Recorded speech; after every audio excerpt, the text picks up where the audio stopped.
Hey, you. Yeah, you. Quick question. Um, just a quick question, real quick. When did we collectively agree that Man of Steel was like a horrible movie? Superman is a huge character, arguably bigger than Iron Man, Captain America, Thor, the Hulk, but, nothing compared to like Batman, Spider-Man, the big ones. He is on the Mount Rushmore of superheroes. Like, I get Superman, I love Superman. Superman is an amazing character. But, for some unknown reason, the world hates this movie. Why? It has become like world renowned now that Superman is perfect. There is nothing wrong with him. He can do no wrong. He's the happiest, jolliest superhero to ever was. He's never frowned a day in his life. And he is Jesus. He's God. Yeah, so when people think about this movie, they're like, you don't understand Superman. So, I'm going to talk about Man of Steel today, and hopefully you give me the benefit of the doubt. I also want to mention that enjoying Man of Steel does not mean you hate Superman. It also does not make you a Snyder nutrider. Like, oh my word, it is so annoying to just enjoy something and have people be like, get Snyder's dick out of your mouth, man! Shut up. Get James Gunn's out of yours. James has never done a bad movie in his life. I didn't care for Brightburn. Guardians of the Galaxy Volume 2 is pretty low rated for a lot of people in their MCU lists. So let's see what he does. If James Gunn fails one DC movie, people will legit either turn to Snyder or say DC screwed, we gotta start over again. One movie. Give me one bad movie with James Gunn when he finishes 5 years of his DC universe, the world will go to shit. James Gunn isn't perfect. No director is perfect, and I will stand on that. No Nolan, no Tarantino, nobody is perfect. Not even the Russos, not even Jordan Peele. Nobody is perfect. Not even your precious little Superman. So, subscribe, because I work really hard on these videos. This is definitely the hardest video I've ever worked on. Scratch your minge, give it a sniff. You've got bigger fish to fry. Enjoy the video.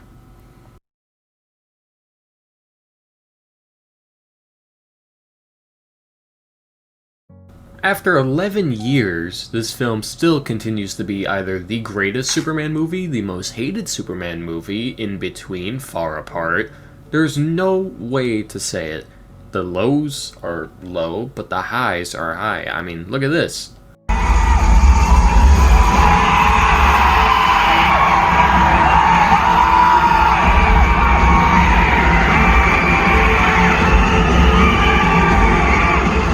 Didn't matter what his suit looked like. Didn't matter if he had underwear on the inside or out. Didn't matter who played him. What mattered was their character came to the big screen like that. And people loved it. I guess people aren't allowed to love it. I doubt James Gunn's movie will get that kind of reaction. Just saying. I ultimately feel like the legacy that carries on this film is 100% because of the failures of the ones that follow it. People are like, oh, this movie's bad for this, and this, and we will go over this, and this. But Suicide Squad sucked. Batman v Superman isn't great. And that version of Justice League before the Snyder Cut is atrocious. I love the Snyder Cut, and if this video does well and I could at least add some perspective to your idea on these movies, I'll probably get to it. There's a huge hate train that follows this film, and it kind of rides on that more than people say Snyder fans ride him. And it's a shame, because a lot of people who see all this hate and all this judgment on this movie will never watch it and never be able to experience their own opinion.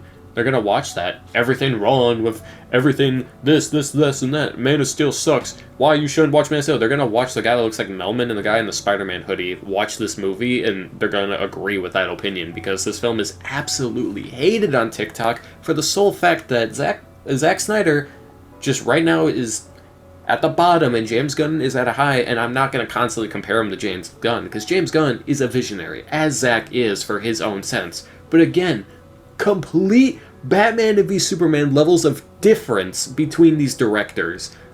between saturation, oversaturation, like slow-mo, fast-paced, like there is so much difference between these directors.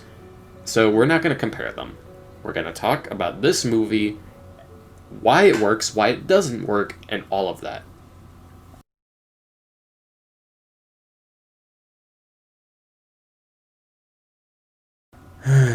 Okay, let's start with the obvious big one that everyone hates.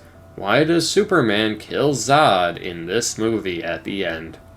As I've stated before, Superman is looked at like a perfect being. He can do no wrong, and it was a big deal that Superman killed in this movie because Superman had never killed before. Well, he did. You just didn't notice. For all these people claiming to be hardcore Superman fans saying this movie is not Superman, you really overlook a lot of parts in comics where he kills. Superman can't kill Zod, but he can do this.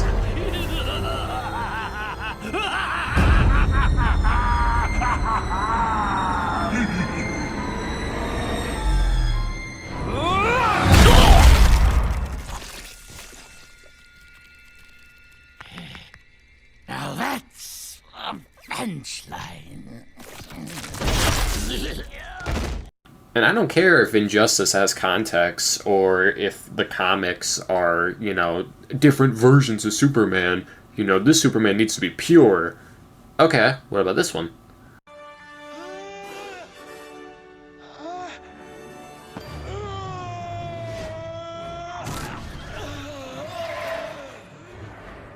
Superman's got a good kill count under his belt, big enough for James A. Janisse to give a decent golden chainsaw to if he really wanted to. You're right, I didn't add context to those comics. Injustice, that's an evil Superman. There needs to be context. Well, the context here is that Zod legit says he will never stop. He will continue fighting to kill whoever he wants. And, Clark literally has no choice to kill him.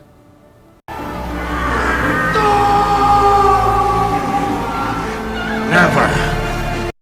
Another big gripe is this whole, why don't the people run away? Why doesn't Zod, look towards the people and kill them? I feel as though in this moment, Zod is trying to play on Superman's humility. Zod is trying to play on Clark as a person. Zod can just look the other way, turn his eyes a bit and kill those people, but I think Zod is choosing not to, because if, clearly there's no stopping this guy. This is the last hope, last attempt, and maybe saying, I'll never stop, you'll never get me, I'll continue to kill people unless you join me. Clark will join him to spare these people. Little did Zod know, he would kill him. That's a way to look at it, in my opinion. Also, the whole Clark killed him, what a monster. Yeah, because he felt so great about it.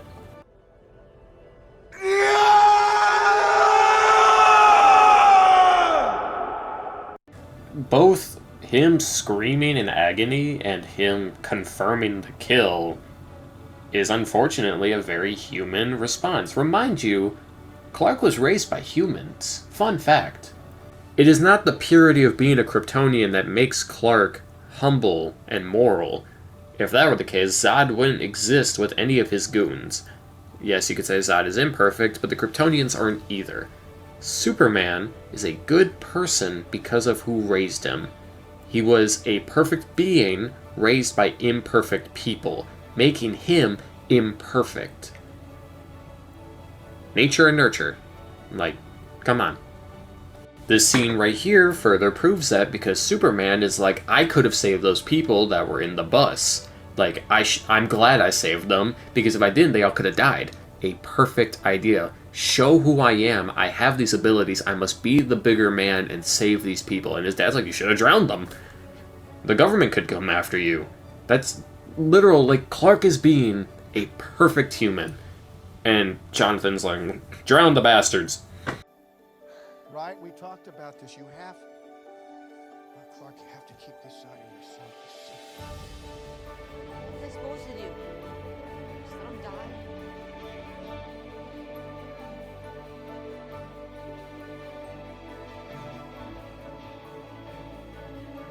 There's no mistake here. Just our lives. He's not saying, yes, you should let them die. He doesn't know. He says, maybe. He's human. He's like, I don't know how to keep this a secret. I don't know how to protect you. I don't know what you are.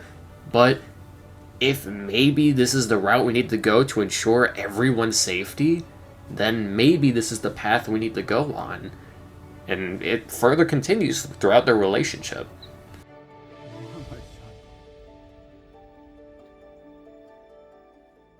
This scene also shows that with their relationship, Jonathan is doing everything he can to save these people, showing Clark that it doesn't matter the stakes, you can always do anything to save these people. Years later, he's probably still thinking about that mistake and learning from it, and he saves as many people as he can.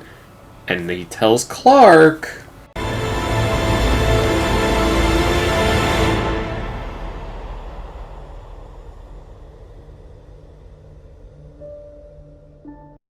Go on, haters. Explain that. Well, Superman should have saved him and then hit him something. What? In any instance where John Kent survives that proves, okay, that dude disappeared for 2 seconds, saved the guy. The whiplash would probably kill Jonathan because that's realism enough in this universe.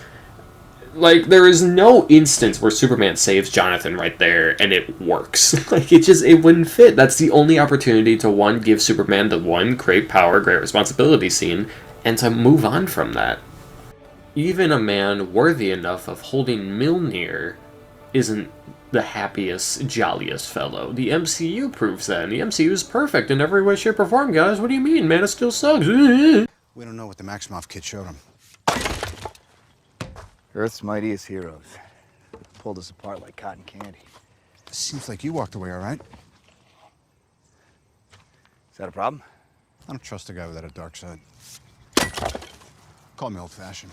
Well, let's just say you haven't seen it yet. What else we have? Okay, here, Superman destroys Smallville. His mother was attacked, so he makes the grave decision to do anything he can to destroy these guys. And later on, that affects Metropolis. Metropolis gets absolutely destroyed. I'm gonna defend that one. Here we go. While we get to experience this live-action Dragon Ball Z fight, I must ask the question, if you got superpowers 3 days ago, learned how to, start using them 3 days ago, and were asked to protect the entire world from someone with the exact same powers as you, who's been using them their entire life, is your city going to be okay? Are people going to survive that fight? No, because you're going to be bloodlusted, fighting for your life, trying to take down this person. Like, there's so many arguments that could be made on why I think this makes sense. I'll throw in this argument. Who is right in Across the Spider-Verse, Miguel or Miles?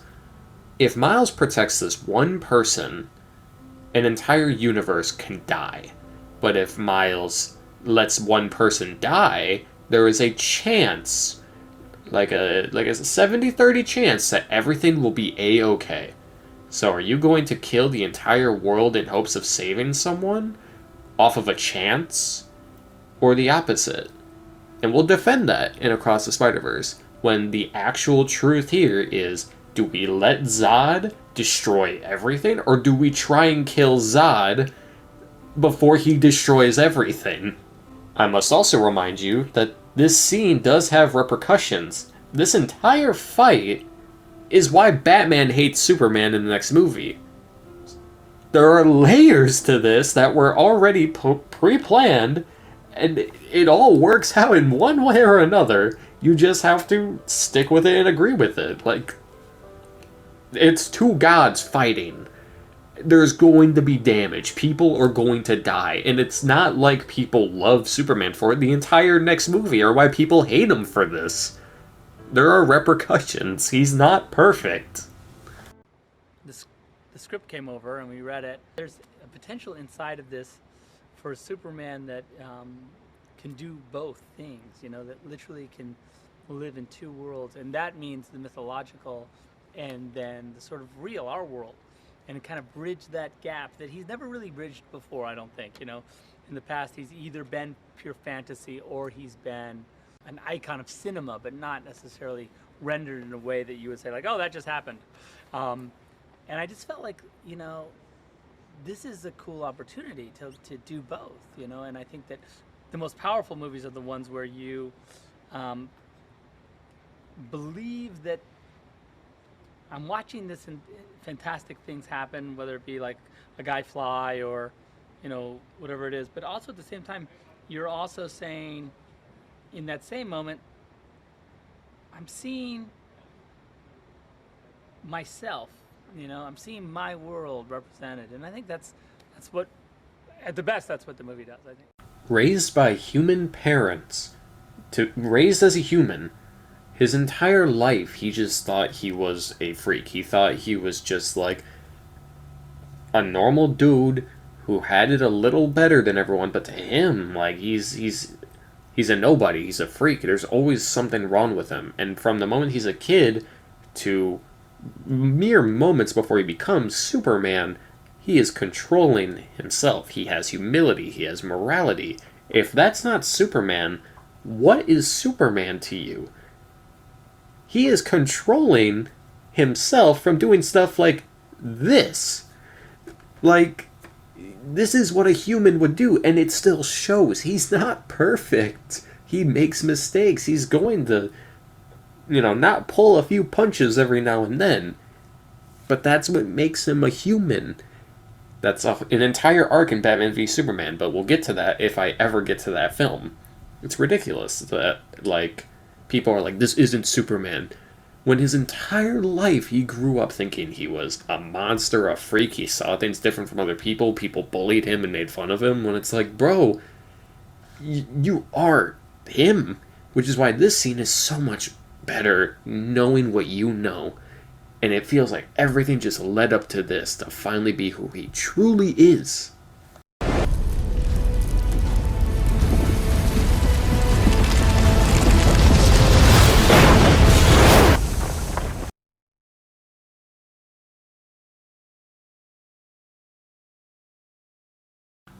Yeah, this is an imperfect movie. I forgot to also mention the whole, like, if you destroy this ship, you destroy Krypton. Superman doesn't have an attachment to Krypton, and the only Kryptonians he's ever seen are imperfect. They're all people trying to destroy his world. Why would he ever join him? So he's going to destroy their ship. I think a lot of people just hate this movie because of a bandwagon, as I said in the start.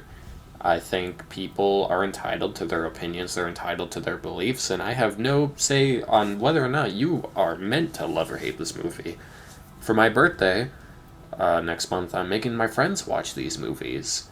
And I don't think they're the greatest thing ever. In fact, they're a guilty pleasure, but it just sucks to see something that, like, means good enough to me. Like, these films make me feel something, and it just sucks that, like, calling comic book movies, like, horrible and imperfect because they don't follow the exact source material is like saying the Sonic movies are bad.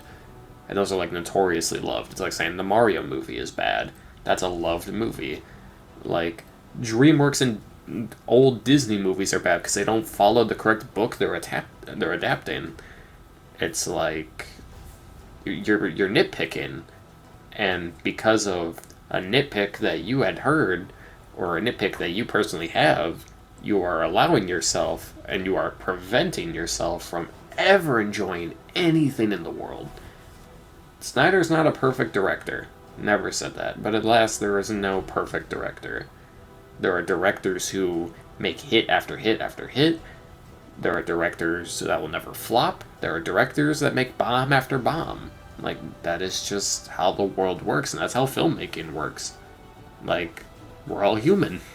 Saying all Superman needs to do is smile and save every single person ever, never fail, always perfect, is the embodiment of God. It's like saying Spider-Man will never frown.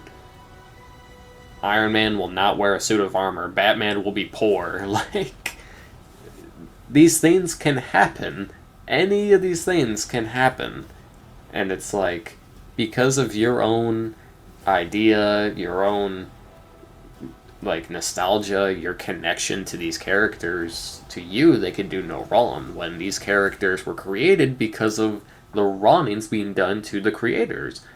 Like, actually research why these characters were created, why Superman exists, why Spider-Man exists, why Doctor Doom exists. These are all characters who exist for the sole fact that the makers of them didn't live such great lives, and they wanted to build hope.